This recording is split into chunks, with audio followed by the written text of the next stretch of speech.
আসসালামু আলাইকুম। এটির বাংলা সংবাদে সবাইকে স্বাগত জানাচ্ছি আমি ভাবনা আহমেদ। শুরুতেই জানিয়ে দিব বিআরবি কেবলস সংবাদ শিরোনাম। চীনের সিনোফার্মের টিকা দেশে উৎপাদন করবে ইনসেপ্টা, ৩ মাসের মধ্যে প্রক্রিয়া শুরু।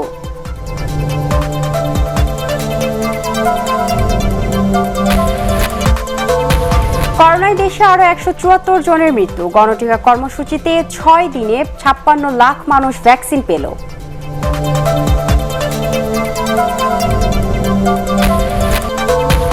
অবিলম্বে পাবজি, ফ্রি ফায়ার সহ ক্ষতিকর অনলাইন গেমস বন্ধের নির্দেশ। টিকটক লাইকি কেন বন্ধ হবে না, হাইকোর্টের রুল।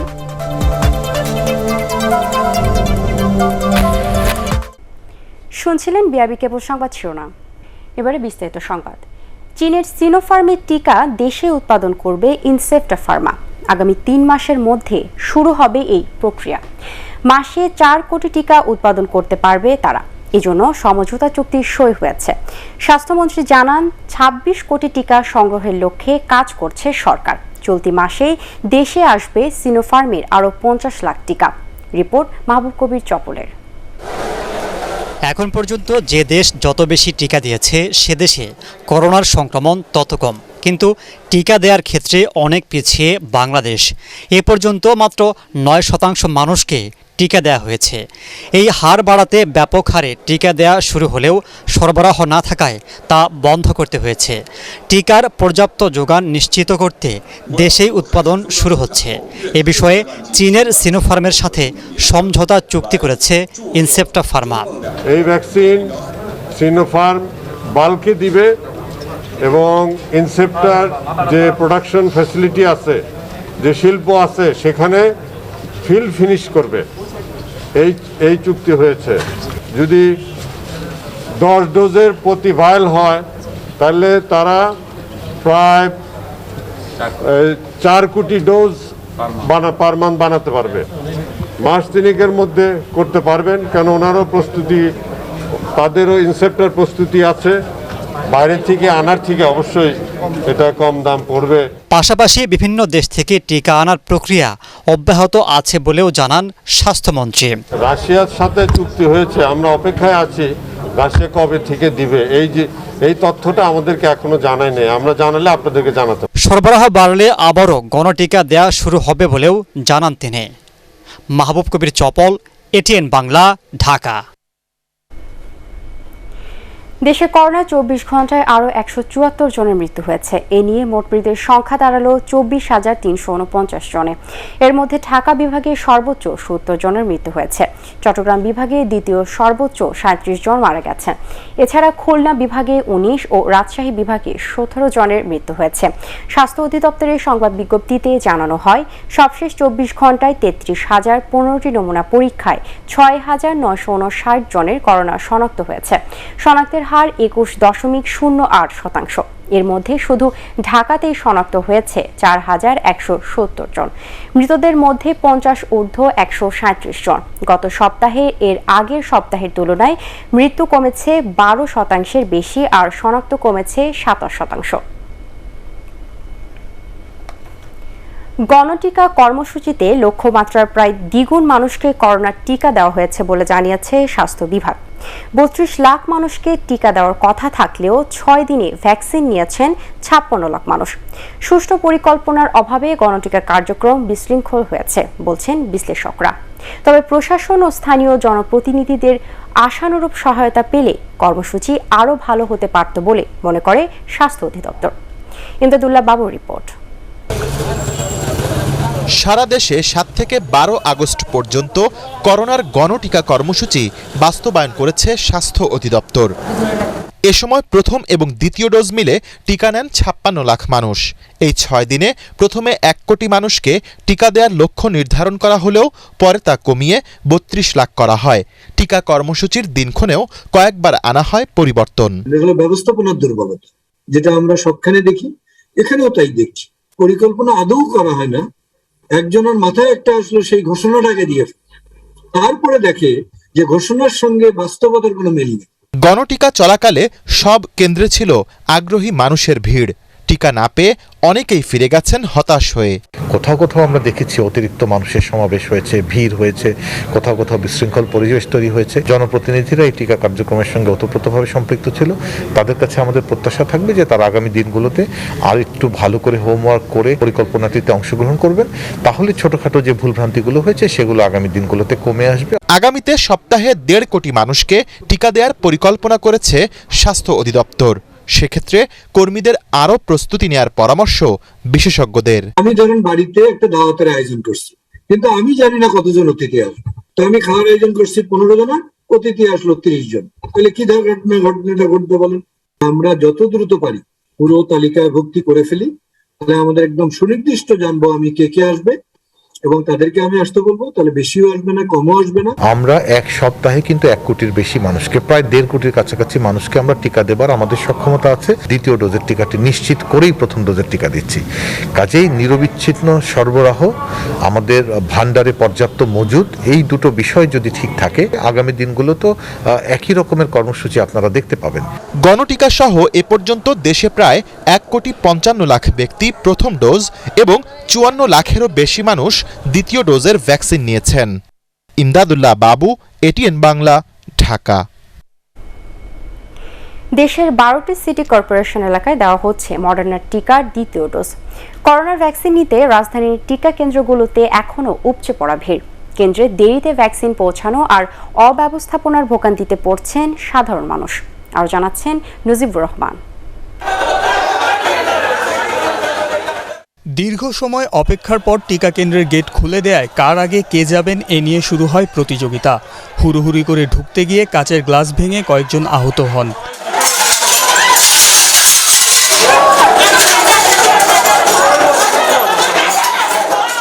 এটি রাজধানীর তেজগাঁওয়ের জাতীয় নাক কান গলা ইনস্টিটিউটের চিত্র। নির্ধারিত সময় সকাল 9টায় ভ্যাকসিন দেয়া শুরু হওয়ার কথা থাকলেও সিটি কর্পোরেশন থেকে কেন্দ্রে ঠিক সময়ে টিকা না আসায় তৈরি হয় জটিলতা। ভোগান্তি বাড়ে টিকা প্রত্যাশীদের। রোদ আর প্রচণ্ড গরমে একসময় ক্ষুব্ধ হয়ে ওঠেন টিকা প্রত্যাশী এসব মানুষ। আমরা 11 তারিখ এসে ফেরত গেছি, বলছে 12 তারিখ, 12 তারিখ আসলে বলছে 16 তারিখ। আজকে এখনো নিশ্চিত না দিতে পারবে কিনা। আমাদেরকে যদি আগে থেকে টিভিতে কিংবা স্ক্রলিংয়েও দেওয়া থাকতো যে আজকে কনফার্ম দিবে, এটা আমাদের জন্য ভালো হতো। বাট আমরা যদি আজকে ঘুরে যাই, এটা আমাদের জন্য অনেক বেশি প্রবলেম হবে। অনেকে ভোর 4টা থেকে দাঁড়িয়ে আছে, এরা এখন পর্যন্ত নাকি টিকা এসে পৌঁছায় নাই। বৃহস্পতিবার থেকে মডার্নার দ্বিতীয় ডোজ শুরু হওয়ার কথা থাকলেও কেউ কেউ SMS পেয়েছেন একদিন আগে, কিন্তু সেদিন টিকা দেয়া হয়নি। তাতেও জটিলতায় পড়েন অনেকে। 12 তারিখ আসলাম, 12 তারিখে সেম ঘটনা, টিকা আসে না, SMS আসলে কি আমরা টিকা আমরা দিতে পারবো না। আজকে আবার বলতেছে যে আপনাদের টিকা, যে যাদের SMS আসছে শুধু তারাই টিকা পাবেন। আমাদের প্রত্যেকদিন ভ্যাকসিন সিটি কর্পোরেশন থেকে সরবরাহ করা হয় ঢাকা শহরে। তো ওইখান থেকে ভ্যাকসিন নিয়ে আসার সময় রাস্তায় জ্যাম ছিল বলে দেরি হয়ে গেছে। লোকজন ভ্যাকসিন দেওয়ার জন্য উদ্বুদ্ধ হয়েছেন, ওনারা চান ভ্যাকসিন নেওয়ার জন্য, একটু তাড়াহুড়ার জন্য সমস্যাটা হচ্ছে। টিকা সরবরাহ বাড়লে এমন পরিস্থিতি দ্রুত নিরসন হবে বলে জানান কেন্দ্রের চিকিৎসক ও কর্মকর্তারা। নজিবুর রহমান, এটিএন বাংলা, ঢাকা।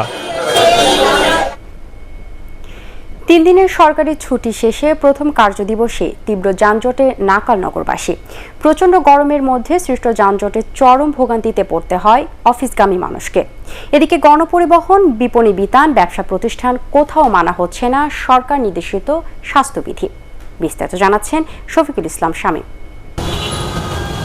একদিকে করোনা মহামারীর ঊর্ধ্বগতি, অন্যদিকে জীবিকার তাগিদে মানুষের কর্মক্ষেত্রে যাওয়ার তাগিদ আবারও বদলে দিয়েছে রাজধানীর চিত্র।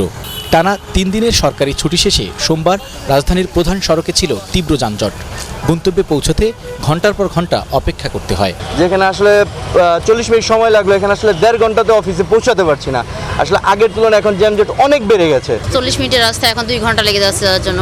হসপিটালে খাবার নিয়ে যাবো সেটা পাচ্ছি না নিজের জ্যামের কারণে। রাস্তাঘাটে প্রচুর জ্যাম, এই অবস্থায় সাধারণ পাবলিক কেমনে চলবো আর সাধারণ আমরা কেমনে চলবো। আমি এই জায়গায় 10 নম্বর থেকে উঠছি, আপনার 1 ঘন্টার পরে হয়ে গেছে, জামে আটকে রয়েছে। আমি যাবো শাহবাগ। এদিকে ফুটপাত থেকে শুরু করে সব জায়গাতেই ছিল মানুষের অতিরিক্ত ভিড়। কিনা বেচা চললেও স্বাস্থ্যবিধি মানার ক্ষেত্রে অনীহা রয়েছে অধিকাংশ মানুষের মধ্যে। মাস্ক পরতে গরমের জন্য অনেক সমস্যা, নিঃশ্বাস নিতে পারি না। স্বাস্থ্যবিধি মানছি বলতে আমি মাস্ক আছে, মাস্ক লাগাই না, পান খাইতে দিতে এই কারণে মাস্ক লাগাই না। মাস্ক পরলে নিজের নিঃশ্বাস, নিজের গ্রান্ডা আবার নিজের নিঃশ্বাস বন্ধ হয়ে যায়, এই নিঃশ্বাসটা আমরা নিতে পারি না, ঠিক আছে। তবে যদি খোলামেলা থাকে জিনিসটা ভালো লাগে। তবে অহেতুক বাইরে বের হওয়ার কারণে সড়কে যানজট যেমন বাড়ছে, তেমনি করোনা সংক্রমণেরও ঝুঁকি বাড়ছে। এমন পরিস্থিতিতে নগরবাসীকে আরও সচেতন হওয়ার পরামর্শ বিশেষজ্ঞদের। শফিকুল ইসলাম শামীম, এটিএন বাংলা, ঢাকা।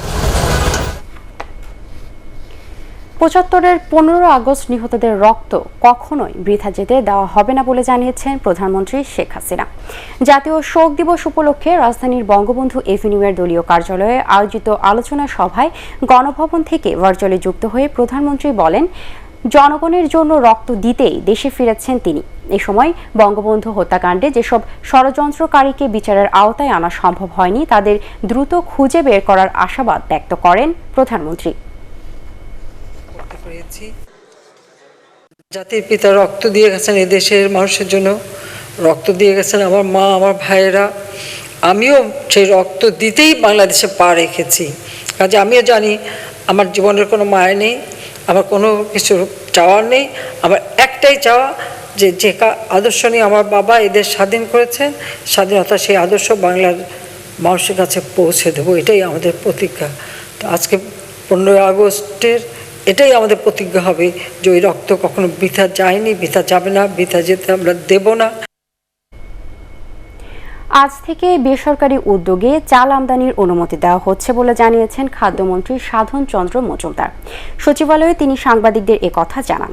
চাল আমদানিকারকরা 25 আগস্টের মধ্যে আবেদন করতে পারবেন জানিয়ে তিনি বলেন, আমদানির চাল বাজারে আসলেই দাম কমবে।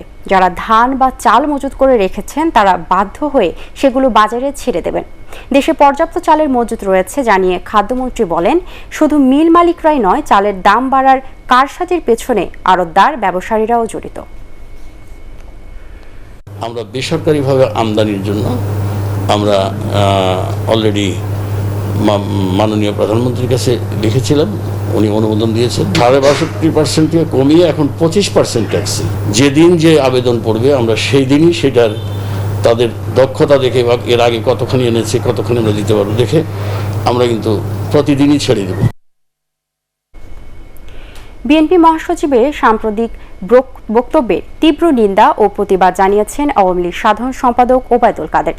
একজন ছাত্রদল নেতার জামিন না হওয়ায় মির্জা ফখরুল ইসলাম আলমগীর নির্লজ্জভাবে সরকারের সমালোচনা করেছেন উল্লেখ করে লিখিত বিবৃতিতে ওবায়দুল কাদের বলেন, কারো জামিন একটি আইনি প্রক্রিয়া বা তা সম্পূর্ণ আদালতের এখতিয়ার। এ বিষয়ে সরকারকে দোষারোপ করা রাজনৈতিক উদ্দেশ্য প্রণোদিত।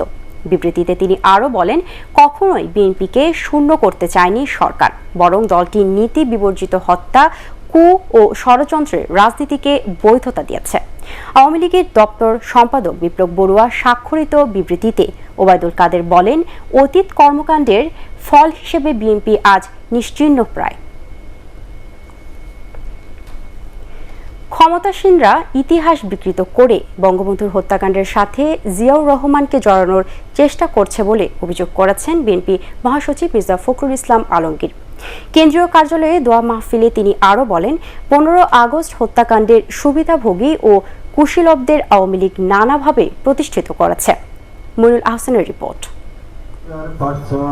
15 আগস্ট কেক কেটে দলীয় প্রধান বেগম খালেদা জিয়ার জন্মদিন পালন থেকে সরে এসে কয়েক বছর ধরে মিলাদ ও দোয়া মাহফিলের কর্মসূচি পালন করছে বিএনপি। নয়াপল্টন কেন্দ্রীয় কার্যালয়ে দোয়া অনুষ্ঠানে 15 আগস্ট হত্যাকাণ্ডের সাথে জিয়াউর রহমানকে জড়িয়ে আওয়ামী লীগ নেতাদের বক্তব্যের জবাব দেন বিএনপি মহাসচিব। তাদেরই নেতা খন্দকার মুস্তাক সেদিন ক্ষমতাসীন হয়েছিলেন এবং আওয়ামী লীগের নেতৃবৃন্দদের নিয়েই নতুন মন্ত্রিসভা গঠন করা হয়েছিল শেখ মুজিবুর রহমানের রক্তের উপর দিয়ে হেঁটে গিয়ে। সেনা প্রধান সেদিন ছিল শফিউল্লাহ, তাকে তারা পরবর্তীকালে এমপি বানিয়েছেন এবং সেই সময়কার যারা কুশীলব ছিলেন তাদেরকে প্রত্যেককেই তারা এখন আপনার অত্যন্ত মর্যাদার সঙ্গে তাদের সরকারে অবস্থান দিয়েছেন। জিয়া পরিবার সরকারের প্রতিহিংসার শিকার অভিযোগ করে মির্জা ফখরুল বলেন, সাজা দিয়ে ও সুচিকিৎসা বঞ্চিত করে খালেদা জিয়াকে রাজনীতি থেকে মাইনাস করার চেষ্টা করছে সরকার। জনগণকে ঐক্যবদ্ধ করে সকল গণতান্ত্রিক শক্তিগুলোকে ঐক্যবদ্ধ করে আমাদেরকে গণতন্ত্রের মাতা দেশনেত্রী বেগম খালেদা জিয়াকে মুক্ত করতে হবে, একটি নির্বাচনের মধ্য দিয়ে জনগণের সরকার প্রতিষ্ঠা করতে হবে। এ সময় বিএনপি স্থায়ী কমিটির সদস্য গয়েশ্বর চন্দ্র রায় নেতাকর্মীদের পদের পেছনে না ছুটে রাজপথে নামার আহ্বান জানান। রোববার ৭৭ বছরে পা দিয়েছেন BNP chairperson Begum Khaleda Zia. Moinul Ahsan, ATN Bangla, Dhaka. Online platform থেকে পাবজি ও ফ্রি ফায়ার এর মতো ক্ষতিকর গেম ৩ মাসের মধ্যে বন্ধের নির্দেশ দিয়েছে হাইকোর্ট। বিচারপতি মুজিবুর রহমান মিয়া ও বিচারপতি কামরুল হোসেন মোল্লার ভার্চুয়াল বেঞ্চ রুল সহ এ আদেশ দেন। টিকটক, বিগো লাইভ ও লাইকের মতো অ্যাপস কেন বন্ধ করা হবে না তা জানতে চাওয়া হয়েছে রুলে। বিস্তারিত জানাচ্ছেন হুমায়ুন চিস্তি। অনলাইন গেম ও ভিডিও স্ট্রিমিং বিভিন্ন অ্যাপ শিশু কিশোর ও তরুণ প্রজন্মের মধ্যে মারাত্মক অনলাইন আসক্তি তৈরি করছে। এর ফলে নষ্ট হচ্ছে সুষ্ঠু মানসিক বিকাশ, গড়ে উঠছে সহিংস মানসিকতা। সম্প্রতি টিকটক, লাইকের মতো অ্যাপসের প্রভাবে কিশোর গ্যাং তৈরি, অর্থ ও মানব পাচার সহ বিভিন্ন অপরাধমূলক কর্মকাণ্ডের খবর গণমাধ্যমে প্রকাশিত হয়েছে। আইনশৃঙ্খলা বাহিনীর তথ্য মতে এসব গেম ও অ্যাপসের মাধ্যমে প্রতিবছর প্রায় ১০০ কোটি টাকা পাচার হচ্ছে। এসব ক্ষতিকর দিক তুলে ধরে গেম ও অ্যাপগুলো বন্ধে গত ২৪ জুন রিট করেন সুপ্রিম কোর্টের ২ আইনজীবী। এই বিষয়টি আদালত খুবই কনসার্ন এই বিষয়ে, এবং আদালত বলেছেন যে বিটিআরসি যেহেতু এখানে রেগুলেটরি অথরিটি, তো আইনগতভাবে তাদের একটি সুনির্দিষ্ট এবং স্পষ্ট বাধ্যবাধকতা আছে যে একটা এই সাইবার জগৎটাকে, আমাদের দেশের যারা সাইবার ইউজার, এদের জন্য একটি নিরাপদ এবং সুন্দর সাইবার জগৎ উপহার দেওয়া তাদের একটি আইনগত দায়িত্ব। প্রাথমিক শুনানি শেষে আদালত রুল জারি সহ এসব ক্ষতিকর অনলাইন গেম আপাতত ৩ মাসের জন্য বন্ধের নির্দেশ দেয় উচ্চ আদালত। একটা রুল ইস্যু হয়েছে 4টি পয়েন্টে। প্রথম পয়েন্টগুলো হলো TikTok, Bigo live, PUBG, fire fries এ ধরনের সিমিলার অ্যাপসগুলা কেন বন্ধ করা হবে না, এবং সরকার কর্তৃপক্ষ, বিটিআরসি এবং আদার যারা কর্তৃপক্ষ, কনসার্ন অথরিটি, তারা কেন ইনঅ্যাকশন এতদিন বন্ধ করেনি। এবং তৃতীয় হলো যে একটি উচ্চ ক্ষমতা সম্পন্ন ইনকোয়ারি কমিটি করা, সবসময় মনিটর করা কোন ধরনের অ্যাপস কীভাবে মিসইউজ হচ্ছে। চতুর্থ যে পয়েন্টটা হয়েছে সেটা হলো যে অ্যাপসগুলোতে বিভিন্ন ধরনের মনিটরি ট্রানজ্যাকশন হয়, বিকাশ, নগদ, এ ধরনের বিভিন্ন ইয়ার মাধ্যমে। এই মনিটরি ট্রানজ্যাকশনগুলো কেন মনিটর করা হবে না, এবং সাথে এই ট্রানজ্যাকশনের কারণে যে ভ্যাট ট্যাক্স সরকারের প্রাপ্য সেটা কেন রিয়েলাইজ করা হবে না, এবং তার সাথে এই ধরনের যে অ্যাপসগুলো আছে এগুলো 3 মাসের জন্য স্থগিত ঘোষণা করেছে। শিক্ষা, স্বরাষ্ট্র, আইন ও স্বাস্থ্য সচিব, বিটিআরসির চেয়ারম্যান, আইজিপি সহ বিবাদীদের 10 দিনের মধ্যে রুলের জবাব দিতে বলা হয়েছে। সম্প্রতি নেপালে অনলাইন গেম পাবজি নিষিদ্ধ করে দেশটির আদালত। একই কারণে ভারতের গুজরাটেও এই গেম খেলার উপর নিষেধাজ্ঞা দেওয়া হয়। বাংলাদেশেও পাবজি সাময়িকভাবে বন্ধ করা হলেও পরে আবার চালু করা হয়। হুমায়ুন চিস্তি, এটিএন বাংলা, ঢাকা। ফুসফুসের জটিলতায় বিরোধী দলীয় নেতা ও জাতীয় পার্টির প্রধান পৃষ্ঠপোষক রওশন এরশাদকে ঢাকার সমৃদ্ধ সামরিক হাসপাতালের আইসিইউতে ভর্তি করা হয়েছে। শনিবার সিএমএইচ এ নিয়মিত স্বাস্থ্য পরীক্ষায় ফুসফুসে অস্বাভাবিক মাত্রায় কার্বন ডাই অক্সাইড পাওয়ায় তাকে ভর্তি করানো হয়। সকালে অবস্থা অবনতি হলে রওশন এরশাদকে আইসিইউতে স্থানান্তর করা হয়। বর্তমানে তার শারীরিক অবস্থা আগের চেয়ে অনেক স্থিতিশীল বলে জানিয়েছেন ছেলে সাদ এরশাদ। মায়ের আরোগ্য কামনায় সবার কাছে দোয়া চেয়েছেন তিনি। ৭৮ বছর বয়সী রওশন এরশাদ ময়মনসিংহ ৪ আসনের সংসদ সদস্য। 2 মেয়াদে তিনি জাতীয় সংসদে বিরোধী দলীয় নেতার দায়িত্ব পালন করছেন। মূল আসামির পরিবর্তে কারাভোগকারী মিনুর মৃত্যুর সব নথিসহ 2 তদন্ত কর্মকর্তাকে 1 সেপ্টেম্বর তলব করেছে হাইকোর্ট। একই সাথে মিনুর সুরতহাল ও ময়নাতদন্ত রিপোর্ট, মূল আসামি কুলসুমির 164 ধারার জবানবন্দি চেয়েছে আদালত। বিচারপতি জাহাঙ্গীর হোসেন ও বিচারপতি আতাউর রহমানের দ্বৈত বেঞ্চে আদেশ দেন। গত 16 জুন হত্যা মামলায় যাবজ্জীবন কারাদণ্ড প্রাপ্ত আসামি কুলসুম আক্তার কুলসুমির বদলি হয়ে তিনি 3 বছরের বেশি সময় কারাভোগ শেষে হাইকোর্টের নির্দেশে মিনু চট্টগ্রামের কেন্দ্রীয় কারাগার থেকে মুক্ত হন। 28 জুন রাতে নগরের বায়োজিৎ সংযোগ সড়কে তিনি নিহত হলেও পরিচয় শনাক্ত না হয় ময়নাতদন্ত শেষে তাকে দাফন করে আঞ্জুমানে মুফিদুল ইসলাম। প্রায় 10 বছর ধরে 2 শতাধিক নারীকে ভালো চাকরি দেওয়া সহ বিভিন্ন প্রলোভন দেখিয়ে বিক্রি করা চক্রের মূল হোতা কাল্লু সহ 3 জনকে আটক করেছে র্যাব। দুপুরে রাজধানীর কারওয়ান বাজারে র্যাবের মিডিয়া সেন্টারে সংবাদ সম্মেলনে এ তথ্য জানান মিডিয়া উইং এর পরিচালক কমান্ডার খন্দকার আল মুইন। তিনি আরও জানান, সংঘবদ্ধ এ চক্রে 20 থেকে 25 সদস্য রয়েছে। নারীদের বিভিন্ন লোভের ফাঁদে ফেলে ভারতে পাচার করে দেওয়াই ছিল এই চক্রের মূল কাজ। একজন সাহসী মা তার নিজের জীবন বিপন্ন করে নিজের জীবনের ঝুঁকি নিয়ে তার নিজের মেয়েকে পাচারকারীদের কাছ থেকে উদ্ধার করে নিয়ে আসে। যারা পাচার করেছে তারা উক্ত তরুণীকে বিভিন্ন চাকরির প্রলোভন দেখিয়েছিল, বিশেষ করে বিউটি পার্লারে চাকরির প্রলোভন দেখিয়েছিল। এই চক্রের মূল হোতা কাল্লু এবং তার ভাগিনা নাগিন সোহাগ, যাকে সবাই নাগিন হিসেবে চিনে, ঢাকা সহ বিভিন্ন স্থানে নারী সংগ্রহ করে সাতক্ষীরার মাধ্যমে পার্শ্ববর্তী দেশে পাচার করত। ঢাকা সহ দেশের বিভিন্ন স্থান থেকে বিপুল পরিমাণ নকল ঔষধ সহ 8 জনকে গ্রেপ্তার করেছে গোয়েন্দা পুলিশ টিভি। তাদের দেওয়া তথ্যের ভিত্তিতে বিভিন্ন শিল্প এলাকায় অভিযান চালিয়ে নকল ঔষধ তৈরির মেশিন ও সরঞ্জাম সহ বেশ কিছু জিনিস উদ্ধার করা হয়েছে। এ চক্রের মূল হোতা সাভার ও পিরোজপুর এলাকায় আয়ুর্বেদিক ব্যবসার আড়ালে দীর্ঘদিন ধরে বিভিন্ন নামি দামি ব্র্যান্ডের ঔষধ তৈরি করে আসছিল। অধিক মুনাফার জন্য একটি নকল ওষুধ বিক্রি করছেন। কালকে আপনার পরিবারের সদস্য যে সেই সমস্যায় পড়বে না বা সেই নকল ওষুধ খেয়ে মারা যাবে না, সেই গ্যারান্টি কিন্তু কেউ দিতে পারবে না। কম পয়সা যদি কেউ ওষুধ বিক্রি করে, দয়া করে গোপনে হোক পার্শ্ববর্তী থানায় অথবা আমাদেরকে ইনফর্ম করবেন। আমাদের দেশে এই নকল ওষুধ যাতে না চলে সেই ব্যাপারে আমরা প্রয়োজন ব্যবস্থা নেব। এবারে আল আরাফা ইসলামী ব্যাংক অর্থ সংবাদ।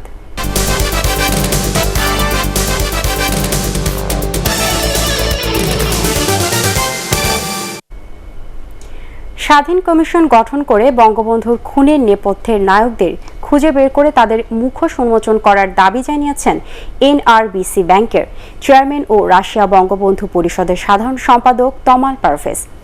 15 আগস্ট জাতীয় শোক দিবস উপলক্ষে আয়োজিত ভার্চুয়াল শোক সভায় তিনি এ দাবি জানান।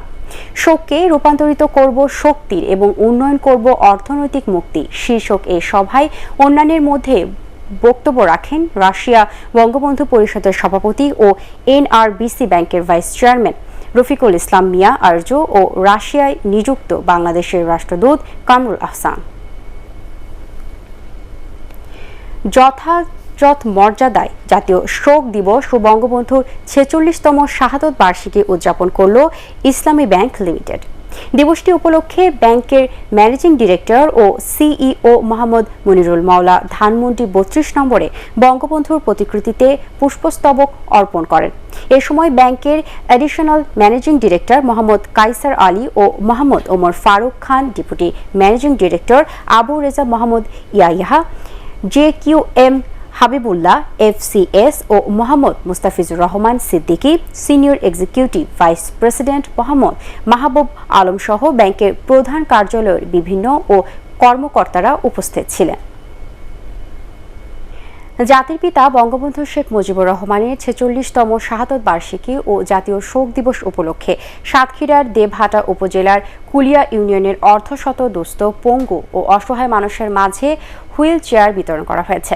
লাইফ অ্যান্ড হোপ ফাউন্ডেশনের chairman professor doctor Abu Yusuf Mohammad আবদুল্লাহর উদ্যোগে পর্যায়ক্রমে 1000 দুস্থ পঙ্গু ও অসহায় মানুষকে হুইল চেয়ার দেওয়া হবে। লাইফ অ্যান্ড হোপ ফাউন্ডেশনের দেবহাটা অফিসের প্রাঙ্গণে এই কার্যক্রমের উদ্বোধন করেন সাতক্ষীরা জেলা প্রশাসক মোহাম্মদ হুমায়ুন কবির। অনুষ্ঠানে ভার্চুয়ালি সংযুক্ত হয়ে ফাউন্ডেশনের chairman professor doctor Abu Yusuf Mohammad Abdullah বলেন, এই অঞ্চলের সুবিধা বঞ্চিত মানুষের কল্যাণে সবসময় কাজ করে যেতে চান তিনি। উপকার বুকে দিতে এই হুইল চেয়ার বিতরণের মাধ্যমে এই কাজটা শুরু উদ্বোধন করলাম। পর্যায়ক্রমে 1000 জন ডিজেবল মানুষকে এই হুইল চেয়ার দেওয়া হবে লাইফ অ্যান্ড হোপ ফাউন্ডেশনের উদ্যোগে। বঙ্গবন্ধুর 46তম শাহাদত বার্ষিকী ও জাতীয় শোক দিবস পালন করেছে লিবিয়ায় বাংলাদেশ দূতাবাস। ত্রিপোলিতে নিযুক্ত বাংলাদেশের রাষ্ট্রদূত মেজর জেনারেল SM শামীম উজ জামান প্রবাসী বাংলাদেশি এবং দূতাবাসের কর্মকর্তা কর্মচারীদের নিয়ে জাতির পিতার প্রতিকৃতিতে শ্রদ্ধা জানান। পরে আলোচনা সভায় রাষ্ট্রপতি, প্রধানমন্ত্রী, পররাষ্ট্রমন্ত্রী ও প্রতিমন্ত্রীর শোক দিবসের বাণী পাঠ করা হয়। এ সময় বঙ্গবন্ধুর কর্মময় জীবনী এবং তার আদর্শের বিভিন্ন দিক নিয়ে আলোচনা করেন রাষ্ট্রদূত। এ সময় 15ই আগস্ট শাহাদত বরণকারী সহ মহান মুক্তিযুদ্ধে শহীদদের মাগফেরাত এবং দেশের কল্যাণ কামনায় বিশেষ দোয়া করা হয়। জাতীয় শোক দিবস উপলক্ষে চায়না আওয়ামী লীগের আয়োজনে মিলাদ ও আলোচনা সভা অনুষ্ঠিত হয়েছে। সভায় চায়না আওয়ামী লীগের সভাপতি মোহাম্মদ জনির সভাপতিত্বে সম্পাদক আশরাফ চৌধুরী সহ সভাপতি মোহাম্মদ শামীম শেখম, জয় হুসাইন, যুগ্ম সাধারণ সম্পাদক রাশেদ আহমেদ, সাংগঠনিক সম্পাদক মোহাম্মদ জসিম হোসাইন ও পলাশ মাহমুদ এবং ধর্ম বিষয়ক সম্পাদক আবু সাইদ মোহাম্মদ সাইম উপস্থিত ছিলেন। এবারে ইস্পাহানি শেয়ার বাজার সংবাদ।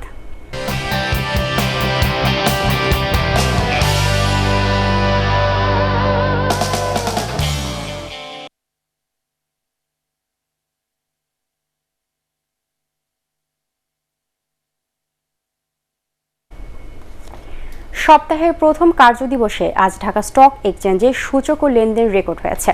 ডিএসসি প্রধান মূল্য সূচক 49 পয়েন্ট বেড়ে দাঁড়িয়েছে ৬,৭৪৮ পয়েন্টে, যা সূচকটির ইতিহাসের সর্বোচ্চ অবস্থান। এছাড়া সরিয়া সূচক 9 পয়েন্ট বেড়েছে। দিন শেষে লেনদেন হয় ২,৯৫৩ কোটি ৫২ লাখ টাকার শেয়ার ও মিউচুয়াল ফান্ডের ইউনিট, যা গত 10.5 বছরের মধ্যে সর্বোচ্চ। লেনদেন হওয়া ৩৭৫টি কোম্পানির মধ্যে দাম বেড়েছে ২০৪টির, কমেছে ১৪৬টি ও অপরিবর্তিত রয়েছে ২৫টি কোম্পানির শেয়ারের দাম। এদিকে চট্টগ্রাম স্টক এক্সচেঞ্জে লেনদেন হয়েছে ১১৬ কোটি ২২ লাখ টাকার শেয়ার। হাতবদল হওয়া ৩২০টি কোম্পানির মধ্যে দর বেড়েছে ১৭০টি, কমেছে ১২৬টি ও অপরিবর্তিত রয়েছে ২৪টি কোম্পানির শেয়ারের দর। এবারে পার্টেক্স খেলার খবর।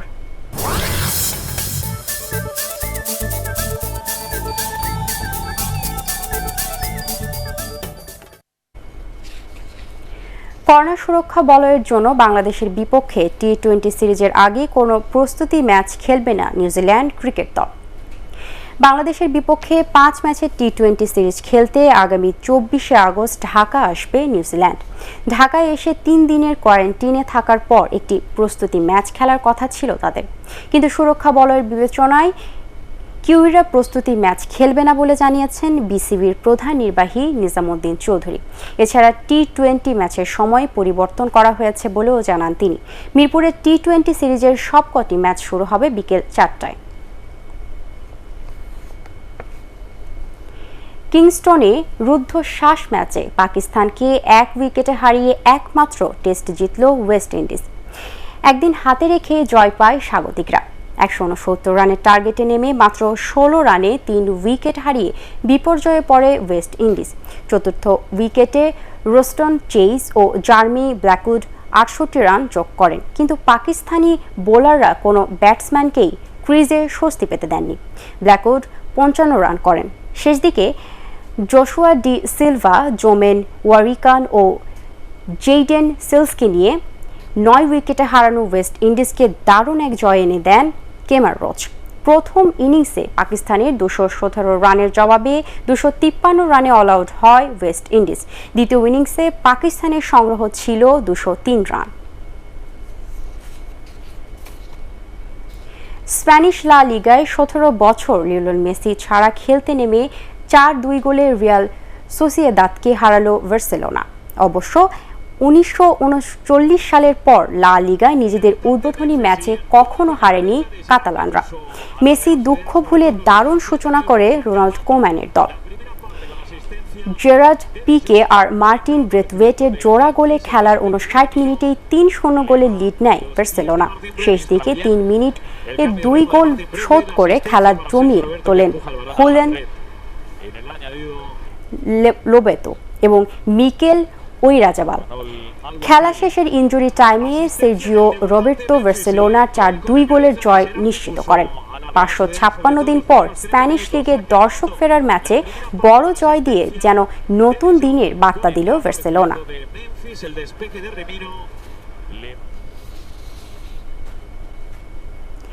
বাংলাদেশ নারী হকি দলকে শক্তিশালী করে গড়ে তুলতে আগামী ২৬ আগস্ট থেকে শুরু হচ্ছে মহিলা হকি সিরিজ ও ফিটনেস ট্রেনিং। মৌলানা ভাসানী হকি স্টেডিয়ামে ৪৫ জন নারী খেলোয়াড় ফেডারেশনের প্রয়াত ২ সাধারণ সম্পাদক মাহমুদুর রহমান মমিন ও শামসুল বাড়ি একাদশে ভাগ হয়ে ৫ ম্যাচের সিরিজ খেলবেন। মৌলানা ভাসানী হকি স্টেডিয়ামে আয়োজিত এক সংবাদ সম্মেলনে এ কথা জানান হকি ফেডারেশনের মহিলা উইংয়ের কর্মকর্তারা। সিরিজের পৃষ্ঠপোষক প্রতিষ্ঠান ওয়ালটনের সিনিয়র নির্বাহী পরিচালক ইকবাল বিন আনোয়ার ডন জানান, সুযোগ পেলে নারীদের ফেডারেশন কাপ চালু করতে চান তারা। মেয়েদের ফুটবলের ব্যাপারে আমরা যেভাবে ইনসিস্ট করেছি, একদম মহিলা টিম শুরুর প্রথম থেকেই, বাচ্চু মামার আমল থেকে, ঠিক এটাকেও আমরা চেষ্টা করেছিলাম যেটা করার জন্য, ঠিক তার ধারাবাহিকতা আমরা এটা করছি এবং সারা দেশ থেকে আমাদের হকি প্লেয়াররা আসবে, এশিয়ান জাতীয় মহিলা টুর্নামেন্ট যেটা, সেটা আমরা করব। শেষ করার আগে বিআরবি কেবল সংবাদ শিরোনাম আরও একবার। চীনের সিনোফার্মের টিকা দেশে উৎপাদন করবে ইনসেপ্টা, ৩ মাসের মধ্যে প্রক্রিয়া শুরু।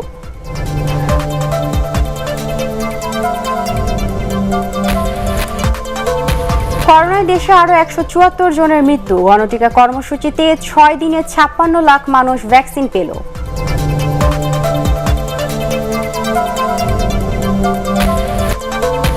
অবিলম্বে পাবজি, ফ্রি ফায়ার সহ ক্ষতিকর অনলাইন গেমস বন্ধের নির্দেশ। টিকটক লাইকি কেন বন্ধ হবে না, হাইকোর্টের রুল।